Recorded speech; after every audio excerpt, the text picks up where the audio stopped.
I think historic house museums are falling out of favor, and I think people forget what you can learn from them. There's lots of different levels of history or education. You might be interested in the Hixon family. The story of his business reflects the development of the city of La Crosse, and the Hixons were very involved philanthropically in helping their community, and those effects are still with us to this day. The first part of the house was built in 1858. It was very small, and it grew as the Hixons had children and their family grew and their wealth grew so that they could afford to expand and make what is really a very luxurious home that we see today. It was donated in 1965 by the surviving daughter-in-law of she was the wife of their eldest son. She had inherited it. By that time, there was no one in the family living in the house anymore, and they had left it pretty much the way Mrs. Hixon, Mrs. Ellen Hixon, had decorated it. And the Historical Society, once they received it, they operated it as a museum, as we do today. Mr. Hixon came here from New England as a young man to make his way.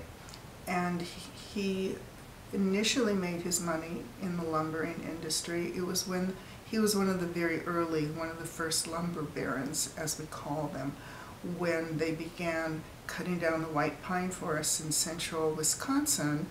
And that was really the wood that built the buildings and the homes as the United States expanded westward. There was a huge demand for dimensional lumber for construction.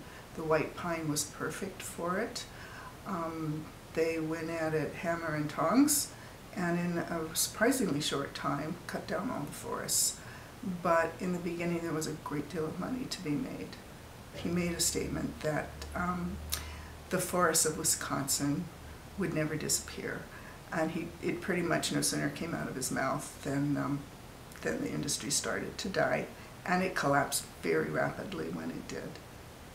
Our docents like to say all the wood, the beautiful woodwork in the house is a tribute to Mr. Hixon's his business in lumbering, but really, truthfully, if you look at other houses of this era and this class, this social wealth, with the money to do it, this was the fashion of the time, to have beautiful woodwork and to have lots of different beautiful woods, which this house does have.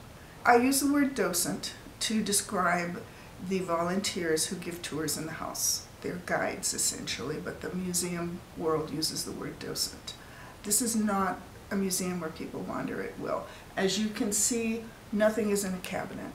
Nothing is locked up. The house is on display as it would have been when people lived here. So there are security issues about having people wander. Plus, I think you learn a lot more when you have a docent our docents are really passionate about the house. And we're always happy to recruit more. This Saturday at 1 p.m. we are having an open house for anyone with any interest in being a docent. It is not going to be here at the house. It will be at the Historical Society offices at 145 West Avenue South.